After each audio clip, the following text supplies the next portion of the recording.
He blocked my number on my birthday, my own son, and that night, staring at my untouched slice of pecan pie, I decided something he'd never forget. I'd stop paying for his life. You know, when you spend 30 years building something, a business, a family, a legacy, you start to believe loyalty comes with the package. Devin was my pride. Smart kid, expensive schools, that shiny Range Rover in his driveway, all on my dime. And then one cold Tuesday, he sent me a text. Dad, we need space. Don't reach out. No call. No thank you. Just distance. Packaged like self-help. Before we continue, please subscribe to the channel and let us know where you're listening in the comments. I read it twice. Then again.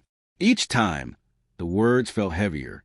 The bourbon in my hand tasted like rust. I glanced at the grandfather clock in the hallway, the one that's ticked through every birthday, every late-night argument, and thought, so this is how time pays you back.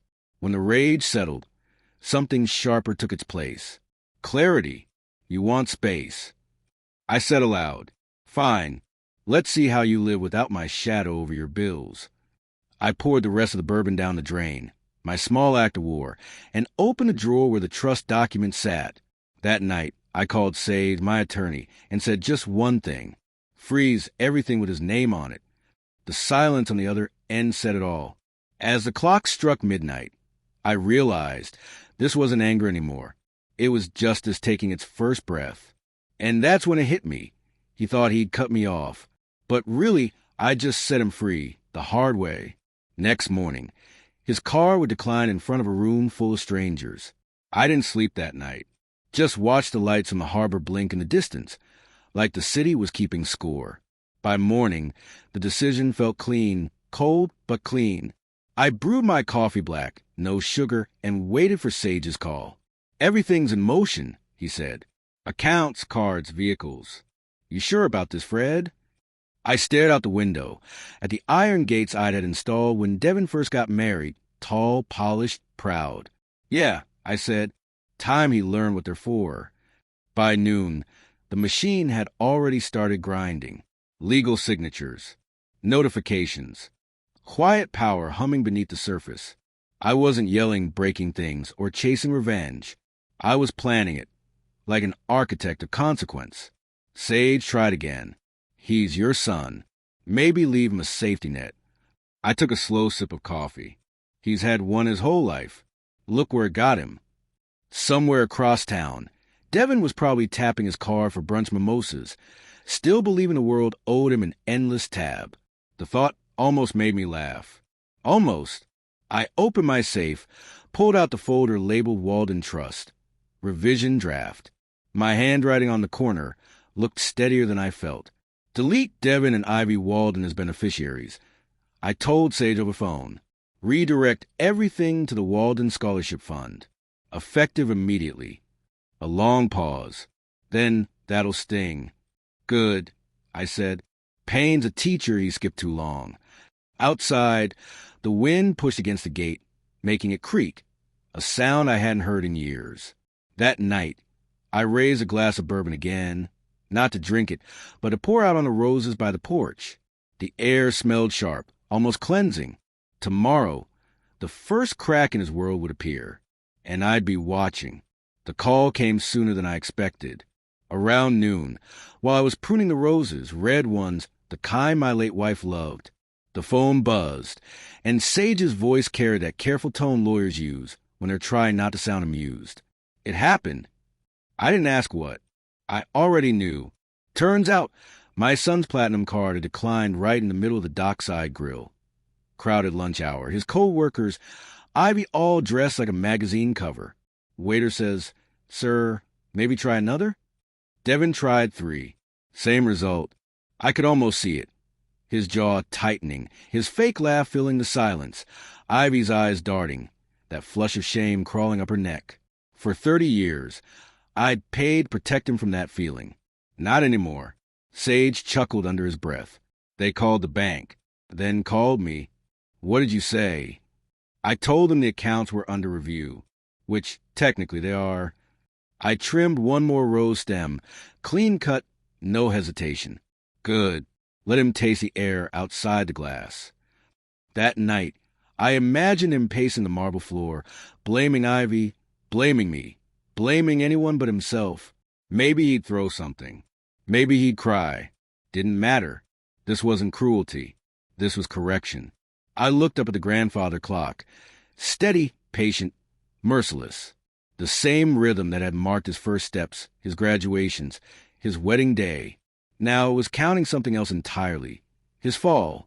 And just before midnight, my phone lit up again, his name flashing across the screen.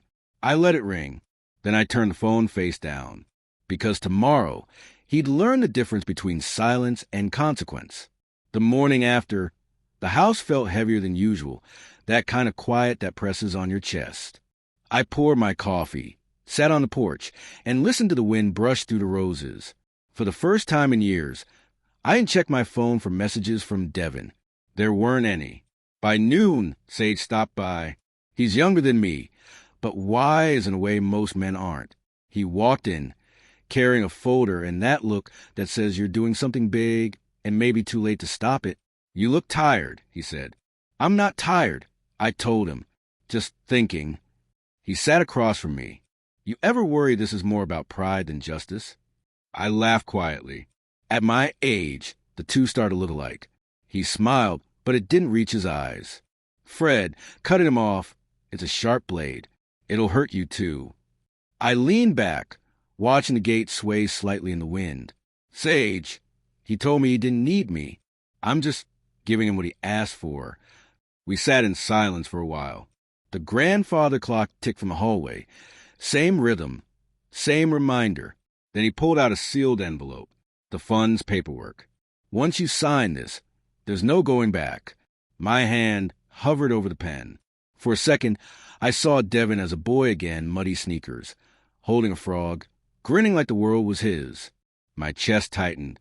Then the image faded, replaced by the man who blocked his father's number. I signed. Sage nodded, collected the papers, and said softly, "It's done." When he left, I sat there alone, the scent of bourbon from a night before still clinging to the air. And that's when my phone buzzed, a message from an unknown number. You'll regret this, old man. The text hit harder than I expected. Short, venomous. I didn't need to ask who sent it. Devin had always inherited my fire. He just never learned where to aim it. That evening, the sun was melting into bay, and the air had that damp chill of early fall. I sat with a cup of coffee gone cold, watching the gate sway in the breeze. My phone buzzed again, this time a call. Unknown number. I answered. Dad. His voice was low, rough around the edges. You think this is funny? I think it's overdue, I said. You froze everything. You embarrassed me in front of everyone. You think this makes you a man? I took a breath. It makes me a father who finally stopped pretending. Silence. Then the click of a lighter, his old nervous tick. You're going to fix this. I'll come by tomorrow. We'll talk. You won't get through the gate? I said quietly. Oh, I will, he hissed. One way or another. The line went dead. I sat there for a long time, staring at my reflection in the dark coffee. The man looking back wasn't angry anymore, just tired. The kind of tired you feel in your bones after carrying someone else's weight too long. Later that night, Sage called. Fred, heads up, Devin's been calling the bank, threatening legal action. Says he'll make it public. I chuckled. Public's fine. Truth doesn't scare me. Sage paused. You sure you're ready for that kind of storm? I looked at the roses swaying in the porch light, their thorns glinting silver. Let him come. Sometimes the storm's what clears the air. And as I hung up, headlights flickered outside the gate, too slow to be passing by. He'd come sooner than I thought. The engine idled outside my gate for nearly a minute before shutting off. I didn't move, just watched from the porch, coffee mug in hand, the way a man watches a storm roll in. Then came the slam of a car door, heavy footsteps, and Devin's voice cutting through the night. Open the damn gate, Dad. I set the mug down. It's locked for a reason. He grabbed the bars, shaking them hard enough to make the hinges groan. You think you can shut me out? You think you can humiliate me like that? You did that yourself, I said quietly. Bull! He caught himself, exhaled, then leaned his forehead against the metal. Just open it, please. There was the first crack. But pity's a luxury you lose when you spent years being someone's safety net. I stayed where I was. I told you, Devin. I said, this isn't punishment. It's freedom. Freedom? He laughed bitterly. You call this freedom? You took my life apart. No, I said, voice low. I just stopped paying for it. He stared at me through the bars, my son, my reflection, just younger and angrier. For a moment, I almost stepped forward. Then he turned, kicked the gate, and stormed off into the dark. Tires screeched, gravel sprayed, and the night swallowed the sound. The next morning, Ivy called Sage in tears. Their Range Rover had been repossessed in front of their townhouse. Neighbors watching, cameras rolling. Public embarrassment. Sage said over the phone, "It's going viral." I walked the window, sunlight spilling across the roses. Then maybe it's time the world saw who they really were. He sighed. Fred, your play with fire. I smiled faintly. Fire's how you temper steel. And just then, I noticed something glinting by the gate. Devin's lighter lie in the dirt. He'd be back. A week passed. The air turned crisp. The mornings colder. For the first time in months, I slept through the night. Maybe because I knew the worst had already been set in motion. Devin had gone quiet. Too quiet. And that silence felt heavier than any shouting match we'd ever had. I spent my days in the garden, trimming the roses down to their roots. People think pruning kills a plant, but it's the opposite. It saves it. You cut away what's dying so something real can grow back. That thought comforted me. Then one evening, as I was setting down my shears, I saw a movement by the gate. Ivy, alone. Her face was thinner, her hair tied back, eyes ringed with fatigue.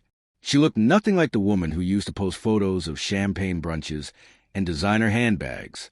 Mr. Walden, she said softly. He's not himself. He blames you, but he's lost. We both are. I stayed silent. He's talking about selling things, moving out of state. I just thought you should know. Thank you, Ivy, I said. You'll be fine. You always land on your feet.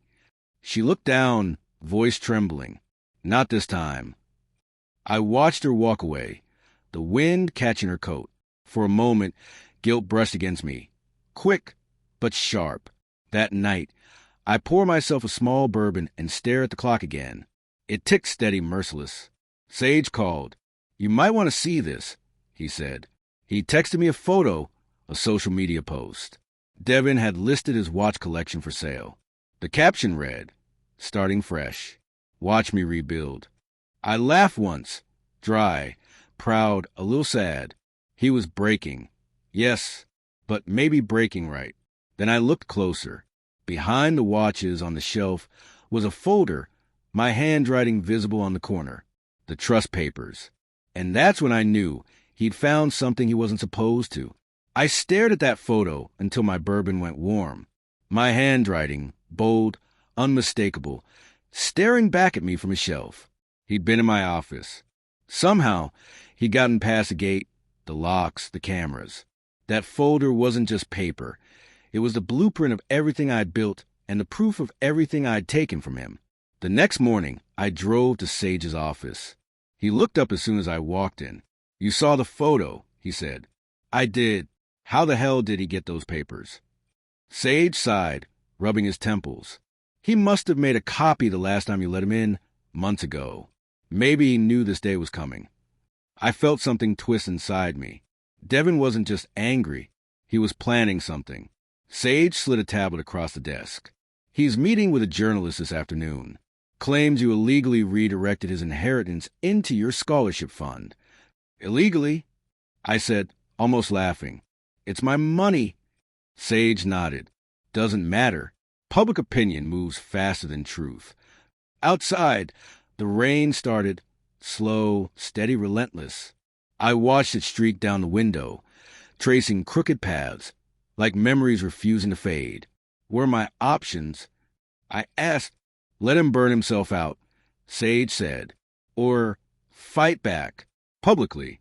I thought of Ivy's tired face, the fear behind her eyes, of Devin's posturing, his pride cracking under the weight of his own choices.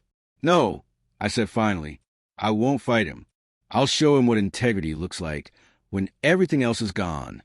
Sage frowned.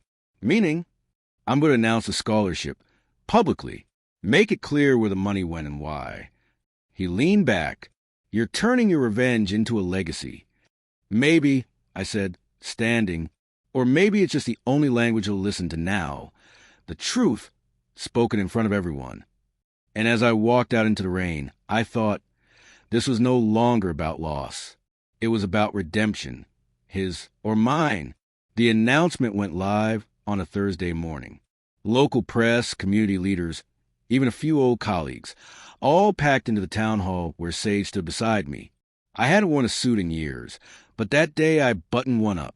The cameras flashed, and for once, I didn't feel exposed. I felt clear. Today, I said into the microphone, the Walden Foundation is launching a scholarship for students who build something from nothing, because that's what this country was made for, earning your own footing. Applause filled the hall, polite but warm. I caught Sage's approving nod. Somewhere in that crowd, I half expected to see Devin, angry, ready to shout. He wasn't there, but I knew he was watching.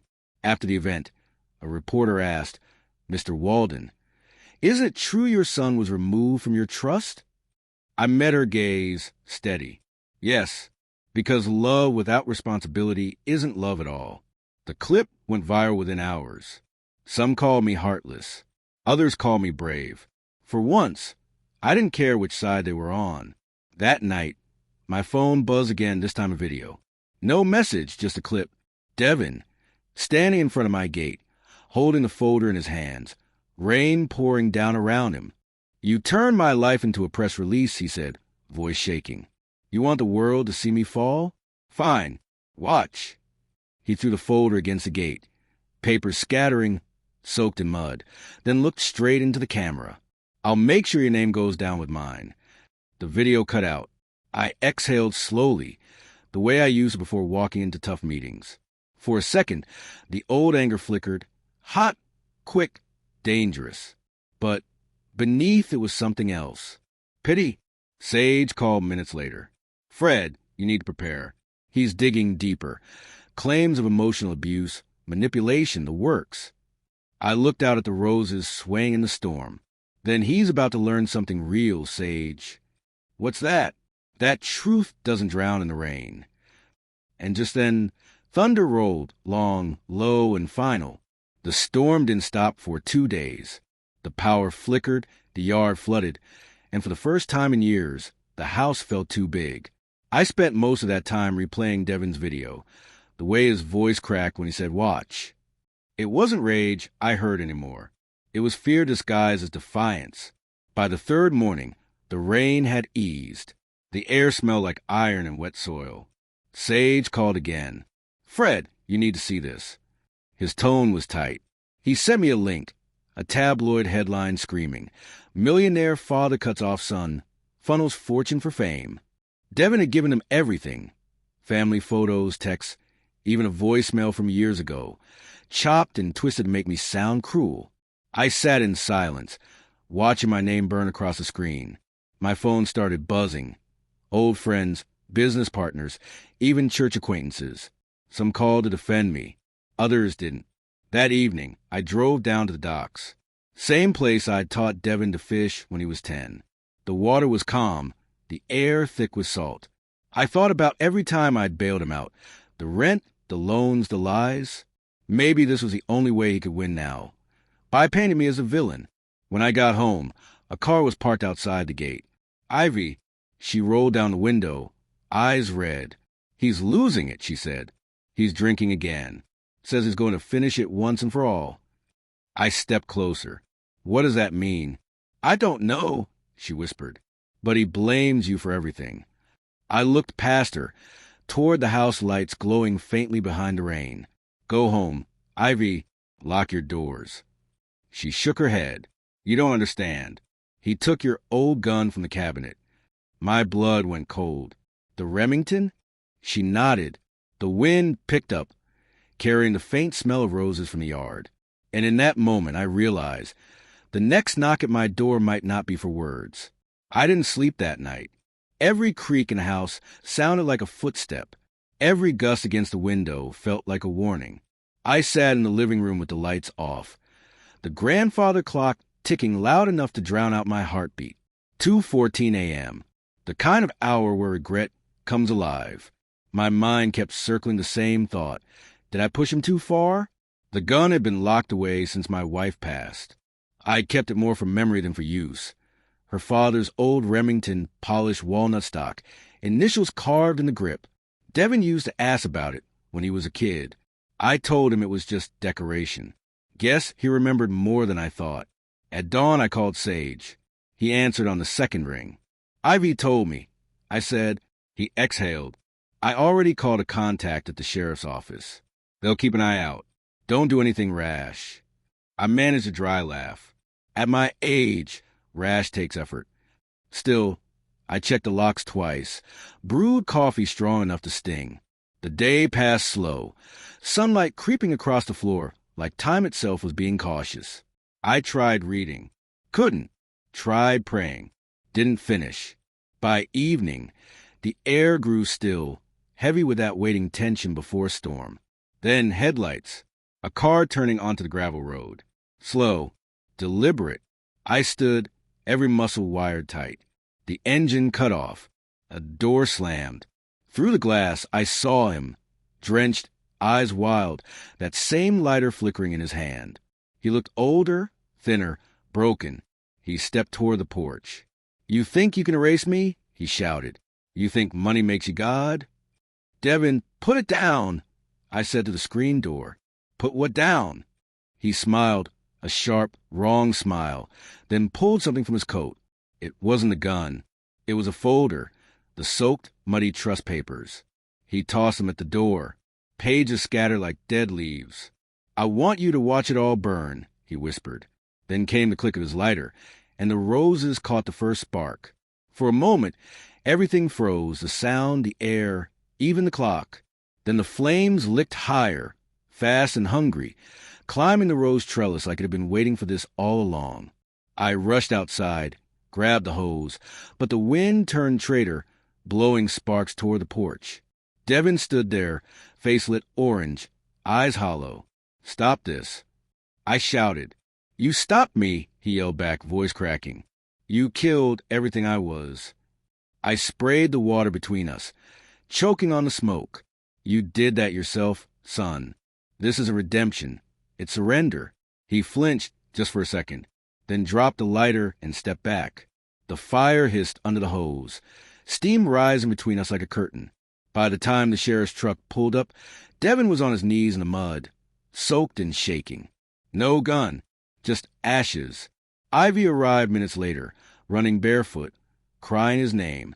I watched her drop beside him, holding him like a boy who'd fallen off his bike, not a man who'd tried to burn down his father's house. The deputies handled it quietly. No cuffs, just a ride to the station and a promise of psych evaluation. I didn't press charges. I couldn't. Sage showed up an hour later. You all right? He asked. Define all right, I said, staring at the blackened roses. He followed my gaze. They'll grow back. I nodded slowly. So will he if I let him. Sage sighed. You've done enough, Fred. Let time take it from here. But as the sun rose, I saw the first light catch the melted face of my old watch, the one I dropped during the chaos. Its hands were stopped at exactly 3:17, the minute the fire started. And something inside me whispered that this wasn't the end of destruction. It was the beginning of reckoning. Because tomorrow, the whole town would read the story. And it was time I told my version. The story broke before sunrise. Photos of the scorched porch, the sheriff's truck, headlines that screamed, Family Feud turns to fire. They didn't know the half of it. But they didn't need to. For once, the noise worked in my favor. The narrative wasn't wealth or revenge anymore. It was consequence. Sage called at 7 a.m. You seen this? I see it, I said. They're framing it like a redemption story. You standing there in the smoke, The old man who tried to save what his son destroyed. You could lean into that. I'm not leaning into anything, I replied. I'm closing it. That afternoon, I drafted a public letter.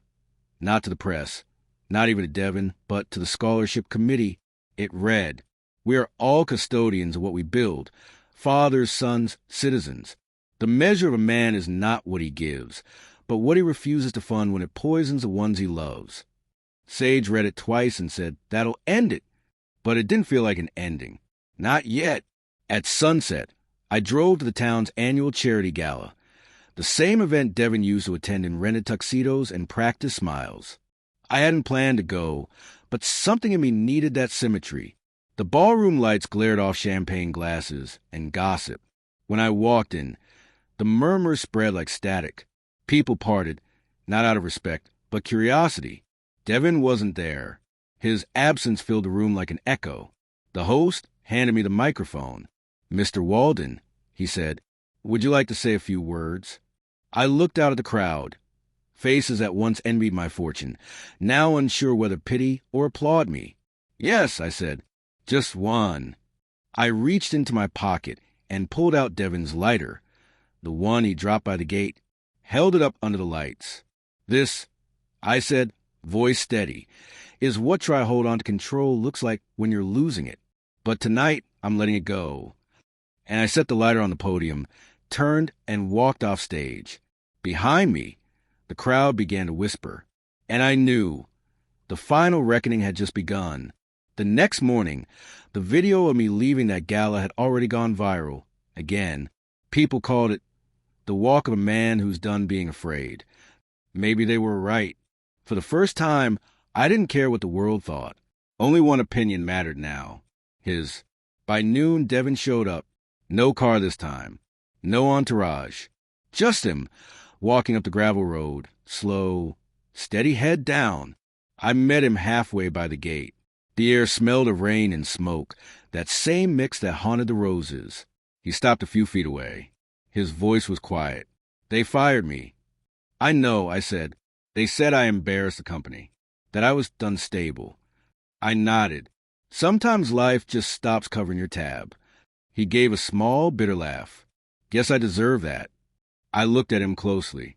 He was thinner, older somehow, but clearer in the eyes, like the storm had finally washed something off him. "I saw your letter," he said. "Mom would have liked it." I swallowed hard. She would have liked seeing you own your mistakes.